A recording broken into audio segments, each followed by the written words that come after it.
those hot off the press results, those works in progress, the place to go is not the published literature. Instead, it's scientific conferences. And I hope you get to go to scientific conferences because they're awesome.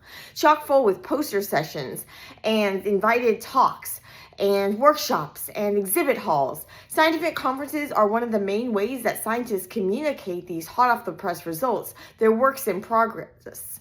They network with one another, establish connections, collaborations. They're one of the key ways, too, that training scientists get a chance to maybe show their work for the first time. Because maybe they don't have enough for a published paper yet, but maybe they have enough to give a poster presentation. And maybe at that poster presentation, then they get advice, they get ideas for future experiments and how to improve their work and things like this that will then allow them to get one of those publications in one of those peer-reviewed journals.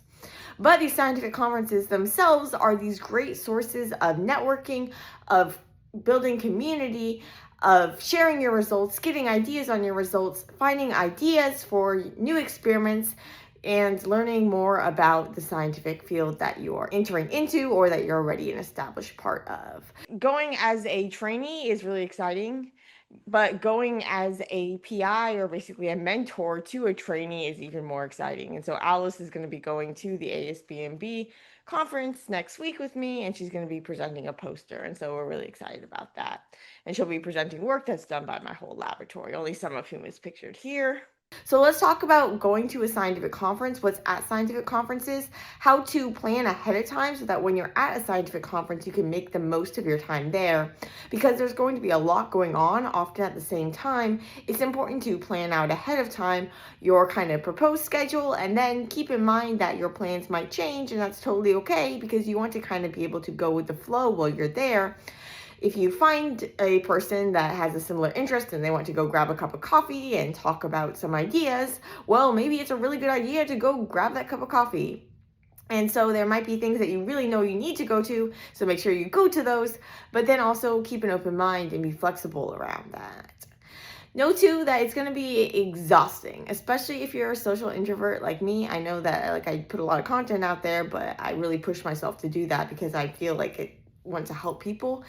But it also is socially exhausting, and doing it in person at these conferences is really exhausting. So kind of try to find those little breaks of time where you can have some little relaxation. So maybe it's at the end of the day, maybe it's early in the morning. Know that it's going to be exhausting, but it's going to be a great experience, hopefully at least. And so let's just talk about some of the things you might find. We'll go into more detail on each of these, but some of the main things you'll find at scientific conferences or meetings are research talks, poster sessions, formal networking and career development events, workshops, informal networking, and exhibit halls. There's going to be a lot going on, and preparing for it all is key. Find out as much as you can about the conference before you actually go. This involves the structure of the conference, the structure of the conference center. Do you know what's happening where? Do you know how you're getting to your hotel? Do you know how you're getting from the hotel to the conference center? Download the app if they have an app associated with the conference. That's typically these days where they have the schedule and they have the abstracts. We'll talk more about abstracts in a minute. All this information used to be kind of printed in these big books, but now they can typically be found through some sort of phone app. You want to look at the schedule, calendar in any events and things that you must go to and things that you really hope you can go to, those events that you need to plan around, and then kind of you can have events that you think you might want to go to, but are okay missing and this sort of thing. And so you want to check out the schedule as far ahead of time as you can, and then kind of revisit it as you get closer. And keep your eye out for when those abstracts actually get published so you can see kind of what you want to go to. And more on abstracts in a minute. And so let's talk about some of these components in a little more detail, starting with the talks. So there are a variety of types of talks that you might find at a conference. Some of these are going to be selected from abstracts, and these are typically more of the kind of recent research talks. There are also talks from invited speakers, as well as sometimes there are flash talks, which are often associated with posters, and so people kind of selling their posters. So let's go into each of these in a little more detail. In order to understand what I mean by talks that are selected from abstracts, we need to step back and think about the abstracts for a minute. Basically, if scientists want to present at a conference, if they want to present a poster or a talk, unless we're talking about one of the invited talks, they typically are going to submit an abstract. So, an abstract is kind of like a short paragraph about what you plan to present. So, it's like the abstract of a paper that you might see in a journal. But the abstracts for the posters are a little more tentative because you're having to submit it way in advance of the actual conference. So you might find experimental things that change, you have new experimental data, all this stuff. It's totally fine to include that when you actually go and present your work. You typically have the option when you submit that abstract as specifying whether you'd like to be considered for a talk or a poster. And if you're not given a talk spot, you're typically then kind of like defaulted to a poster. And although they screen these posters and things, most people typically get their poster approved, and then you get to go and give your presentation. Also, keep an eye out when they do the call for abstracts and when you register for a conference, that if you have a difficulty financially affording to go, there are often going to be routes that they can waive fees for you in terms of abstract submissions, as well as travel awards for helping pay for your travel. There are also other funding agencies that might be able to help so that you get a chance to go to the conference and present your work. The abstracts are often published in a special journal supplement, something typically online these days. And that way you have some sort of like citable thing. Most of the abstracts submitted will be given a poster spot, but some will be selected for talks. Some of these talks are going to be shorter, 10 to 15 minutes, others longer, 30 minutes or so. They're typically close to publication or recently published or in preprint results. They're often given by postdocs and PIs. So PIs are basically the heads of the lab. Postdocs are people who just recently graduated from grad school and now are working in a different lab to get more experience and things. And so often these research talks are going to be given by kind of early career researchers, as well as sometimes by later career researchers as well. Then you have invited speakers, and these are typically 30 to an hour. So these are longer talks. They're sometimes in conjunction with receipt of an award. Sometimes they're called keynote or plenary lectures, and they're usually given by big name scientists, so prominent people in the field. In terms of the actual language of their naming, plenary talks are often given by the really, really big ones, so not like big people, but big names, often at a later stage in their career about a sort of overview of their work to a wider audience. Sometimes you'll also see flash talks, and these are going to be 5 minutes or so. They're often in conjunction with a poster, so it's a sort of preview to get people to come to the poster. Research talks, some of the logistics about going to them. At large conferences, there's going to be a lot of talks going on at the same time, and so you want to plan out your schedule ahead of time again. And the way that you're going to kind of plan out what you want to go to is largely going to be based on the abstracts. And so you want to make sure that you're reading those abstracts, at least skimming them ahead of time. They typically these days, because they're electronic, you can search for specific words, specific people, that sort of thing. Make sure you get those on your list. You write down their kind of times and room numbers so you get to the ones you really want to see. The conference organizers know that a lot of people have the same sorts of talks that they want to see if they're in the same field.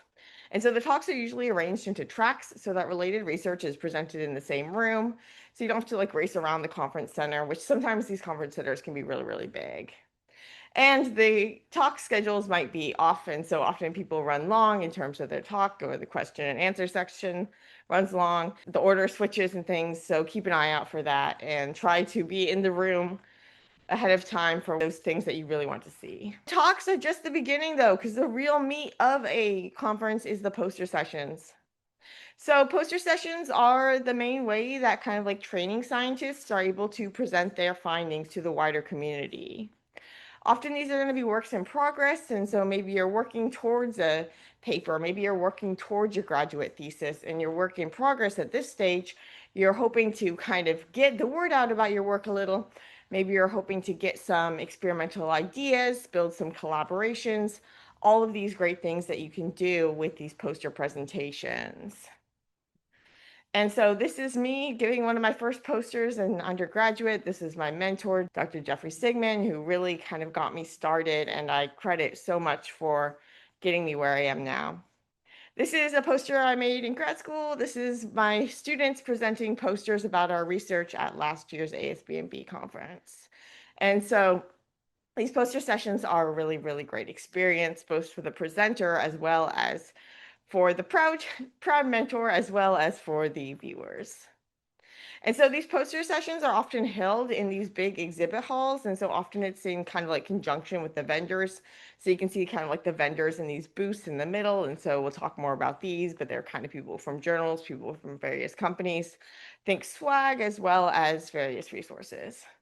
As you can see in this picture, there's kind of these big halls with a bunch of poster boards with numbers. At these large meetings, there are often sessions held over multiple days, and people just have their poster up for one of them, and so you need to make sure you know when their poster is going to be hung up and when you need to hang up your poster potentially. Although the poster is up all day, typically that for that day, the exhibit hall might not be open all day, and so there might be only certain times that you can actually get into the hall. And during those times where you can actually get into the hall, there will only be people kind of standing by their poster potentially at specific times. And so often these posters, they have those numbers, and then there are going to be even numbers next to odd numbers, and then the odd number of people will stand there at one point, and the even number at another point. So there's not too much crowding around these individual boards, as well as so that people who are presenting also have a chance to at least see the people that are presenting the same day. If you are presenting, if your PI, so your mentor, is okay with it, do things to kind of advertise yourself beforehand to try to get people to come to your work. As well as consider making a QR code, taking people to a PDF version with the video walkthrough, a preprint, something like this that you can either share beforehand, you can share alongside for people who can't attend the conference, or you can actually share the QR code like on your poster for people that want more information. But again, you want to make sure that your mentor is okay with that being public. Speaking of your mentor being okay with things, you want to make sure that if your mentor is not okay with pictures and things being taken of your poster, you have some sort of sign or something next to your work.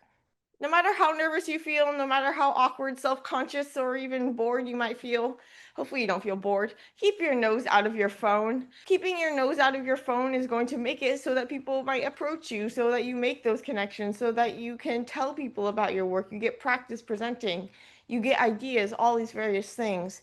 If your nose is in your phone, you're putting up a barrier between yourself and others and putting people off from wanting to actually come to your poster.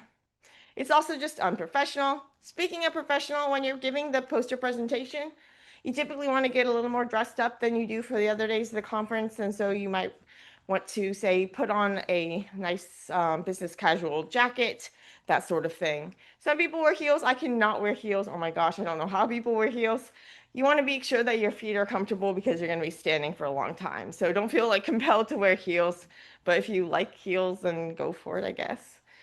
Try not to make your poster too cluttered. Let your figures and graphics do the heavy lifting rather than text. Use bullet point summaries, and I also recommend making like a graphical abstract, so an overview in infographic form.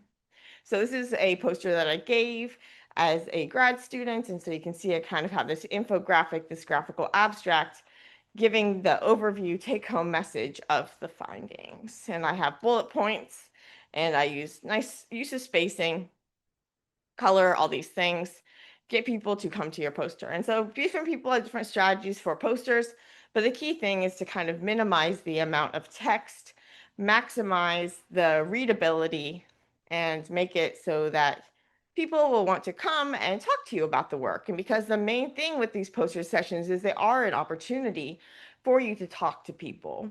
And so although your poster may be up for some times when you're not around, the key thing is when you are around, those posters are serving as a sort of visual aid for you. And so you want to use them in order to guide people through your research, use them to aid your explanation of it rather than just something that people read. You're typically often going to be drawn to those posters with those good formatting and things. No matter how biased that might be, the poster sessions part of it is about how you present your work. And presenting your work is a really important thing as a scientist, in addition to the good science that's on those posters. And so you always want to be critical about the content that's there too. A lot of the scouting out, however, goes on ahead of the sessions, both by reading through those abstracts and by walking the halls when people aren't around. And so often the posters are up for a while before there's actually people presenting. And so you can actually go walk around and see, okay, I want to come back to this one, this one, this one. and try to put down the numbers, and so you can kind of go visit the ones in the area at the same time rather than racing around the hall. You can go and read through the poster if you want, but really the key thing is to ask people to walk you through their poster. Especially students, this gives them a lot of practice and it's a lot of fun for both you and them. And I also like to go and talk to the people who look like they're not getting a lot of traffic. There's some posters that are getting a lot of people around them, and there are also posters that may be undervalued. Go to those undervalued ones too and talk to people about their work. You never know where you might get ideas, and you are then helping build their self-esteem and confidence. Speaking of building self-esteem, confidence, making connections, there's a lot of formal networking and career development events happening at conferences often. These include workshops on CV preparation, job searches, that sort of thing. Jobs in different industries, you can learn about different career tracks. There are often meetups of people at similar training levels and or research interests, so these might be really like formal events. They might just be, okay, we've got this section of the exhibit hall, people who are interested in this, come over here. There are also a variety of workshops often. These can be academic and research workshops, so learning strategies for data analysis, teaching activities, etc. So this is one that I was doing last year where it's using this 3D protein visualization tool.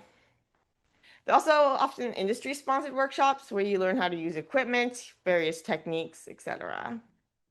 We talked about formal networking. There's a lot of informal networking that goes on as well. You get to meet people at poster sessions in hallways, various places. After talks, people might come up to you and talk to you about like, oh, hey, I saw you do this, or I know you from that, or my friend works with you, or my friend worked with your mentor, or these sorts of things. This is some of the people that I've met at some of my first conferences. So Christine Dunham, the Manju Bumpus. I got to hear a talk by Brian Drucker about the development of Gleevec, so some really cool stuff. Try to connect with people you've met virtually or through friend of a friend connections. So I have a lot of online networks with other professors, and so we often meet up at the ASBMB conference, and it's a lot of fun. You also want to stay in touch after the conference, and so get information, contact information, connect with them on LinkedIn, and try to maintain these connections after the conference. This is a conference, the ASBMB conference was actually how I met Dr. Alexandra Newton, who then became president of the International Union of Biochemistry and Molecular Biology, IUBMB, and she helped me get involved with their organization, and I ended up doing a lot of great things through them, and they do a lot of great things, so that was awesome. Speaking of awesome, there's also a lot of swag at scientific conferences. Don't always be super greedy and just go around and get everything that you can get your hands on. Instead, really try to talk to these people about some of their products and things. Even if you can't afford to buy them, or maybe you're not even in a position where you can buy things, you can at least learn about the different things that are out there. Speaking of things that are out there, there's also other special events sometimes, things like town halls, roundtable discussions, maybe things on pressing issues that are happening in the scientific funding landscape, things like this. Panels from the speakers, so you might have kind of like a session where there's a bunch of speakers in a similar field, and then at the end they have a panel discussion where the audience can ask questions to the whole group of speakers. Sometimes there are community service events and area events. And so at one of the conferences that I went to, an ASBMB conference, I think this was my first conference, there were events ahead of time where I got to go and help build a house. And so that was really cool. And I got to kind of reach out to the local community and make some friends. So I hope this helps you prepare for a scientific conference or meeting, get you excited about going to one if you're going to one. And although there's a lot going on, try to kind of just take it all in and allow yourself to really enjoy it, because it's really about the experience. It's not about just memorizing a bunch of facts. You can follow up on the facts later, especially if you get contact information or paper information from people and things. The key thing is really just the community, the experience, and the ideas that you get, the ideas that you leave with, and what you go on to do with them. Speaking of going on to do things, remember that no matter what you do in science, do your best to pay forward whatever you learn.